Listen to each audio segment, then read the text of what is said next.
Abu Hurairah radhiyallahu anhu meriwayatkan bahwa Rasulullah Shallallahu alaihi wasallam bersabda, termasuk baik Islam seseorang jika dia meninggalkan perkara yang tidak berguna baginya. Hadis riwayat Tirmizi dan yang lainnya. Sabda Nabi Muhammad Shallallahu alaihi wasallam, termasuk baik Islam seseorang jika dia meninggalkan perkara yang tidak berguna baginya.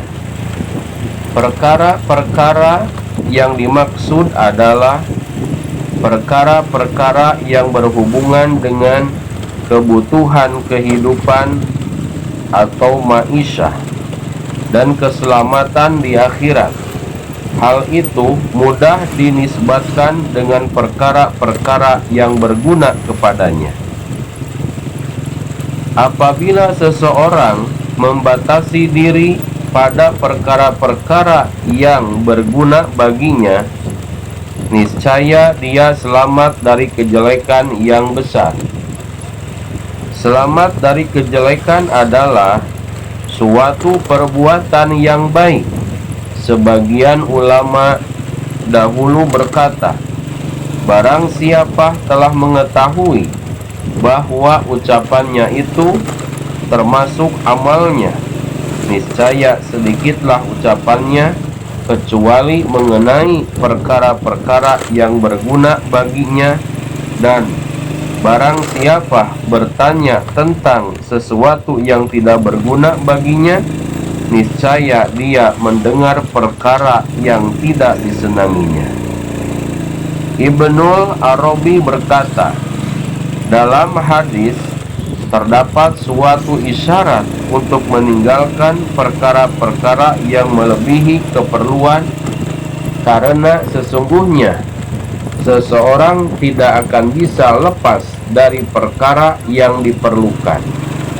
Oleh karena itu, tidak mungkin dia dapat meninggalkan perkara yang diperlukan. Ibnu Abdul Bar berkata, sabda Nabi Muhammad SAW itu termasuk perkataan yang mencakup, menghimpun beberapa makna yang agung dengan kata-kata yang sedikit. Kalimat itu merupakan perkataan yang belum pernah dikatakan oleh seseorang sebelum Nabi Muhammad SAW, kecuali diriwayatkan dalam suhuf Nabi Syis dan Nabi Ibrahim, yaitu man ada kalamahu min amalihi qala kalamuhu illa fima ya'nihi. Barang siapa telah menganggap ucapannya itu termasuk amalnya, niscaya sedikitlah ucapannya kecuali mengenai perkara-perkara yang berguna baginya. Al-Fakihani rahimahumullah berkata, dalam suhuf Nabi Syis dan Nabi Ibrahim, perkataan itu diriwayatkan lebih khusus. Adapun dalam hadis ini lebih umum daripada itu, karena termasuk pula perkara-perkara yang tidak berguna, seperti kesenangan duniawi, mencari kedudukan dan pangkat, suka dipuji dan disanjung, dan sebagainya. Sebagian ulama mengatakan mengenai hadis ini, sesungguhnya seorang mukmin dengan mukmin lainnya adalah satu jiwa, maka sepatutnya dia mencintai saudaranya seperti mencintai dirinya sendiri. Hal ini berdasarkan sebuah hadis, al-mu'minuna kal jasadil wahidi idastaka minhu udwun tada'a ilaihi sairul jasadi. Orang-orang mukmin seperti satu jasad.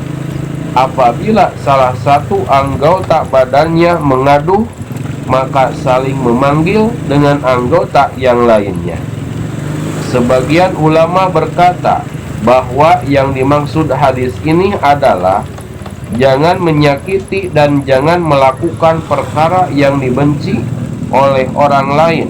Maknanya menyerupai perkataan Ahnaf ibnu Qais ketika dia ditanya, "Dari siapakah kamu belajar sabar?" Dia berkata, "Aku belajar dari diriku sendiri." "Bagaimana itu?" Dia berkata, "Apabila membenci sesuatu dari orang lain, aku tidak melakukan hal itu kepada orang lain seperti dia."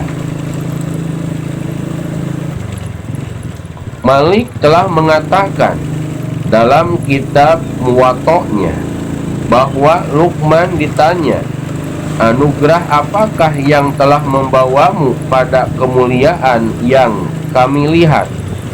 Dia berkata, "Benar dalam perkataan, menunaikan amanat dan meninggalkan perkara-perkara yang tidak berguna bagiku." Abu Ubaidah telah meriwayatkan dari Hasan. Dia berkata, "Sebagian tanda Allah berpaling dari seorang hamba ialah Allah menyibukkan orang itu dengan perkara-perkara yang tidak berguna baginya." Seharusnya seorang muslim sibuk dengan perkara-perkara yang bermanfaat, yaitu membaca Al-Quran, istighfar, zikir, dan yang sejenisnya. Setan senang kepada orang yang menyia-nyiakan umurnya tanpa manfaat. Setan mengetahui bahwa umur itu merupakan permata yang sangat berharga. Setiap napas harganya tidak terhitung. Apabila seseorang menggunakan umurnya dalam ketaatan, niscaya dia selamat dan beruntung. Telah datang sebuah hadis yang mengatakan bahwa setiap tasbih itu adalah sedekah. Barang siapa membaca surat Al-Ikhlas 10 kali, didirikan baginya sebuah gedung di surga. Dan barang siapa membaca Subhanallah walhamdulillah wala ilaha illallah wallahu akbar wala haula wala quwata illa billah, maka ditanamkan baginya sebuah pohon di surga. Semua ucapan ini adalah ucapan yang berguna bagi orang yang membacanya. Dan sejelek-jeleknya ucapan adalah ucapan yang menyebabkan dia dibenci Tuhannya atau menyebabkan dia menyakiti saudaranya. Dalam sebuah hadis dikatakan, sesungguhnya seorang hamba yang mengucapkan ucapan yang jelek akan dilemparkan ke dalam neraka jahanam yang jaraknya lebih jauh dari jarak antara timur dan barat. Kadang-kadang ucapan itu menjadi perbuatan jelek yang terus terbawa setelah dia mati. Dia akan selalu disiksa di kuburnya selama perbuatan tersebut dikerjakan orang lain. Seseorang berkata, "Celakalah orang yang telah mati, namun kejelekan-kejelekannya tidak mati." Apabila seorang hamba telah mati, terputuslah amal-amalnya, kecuali orang yang melakukan amal soleh yang dilakukan orang lain setelahnya, seperti ilmu atau wakaf.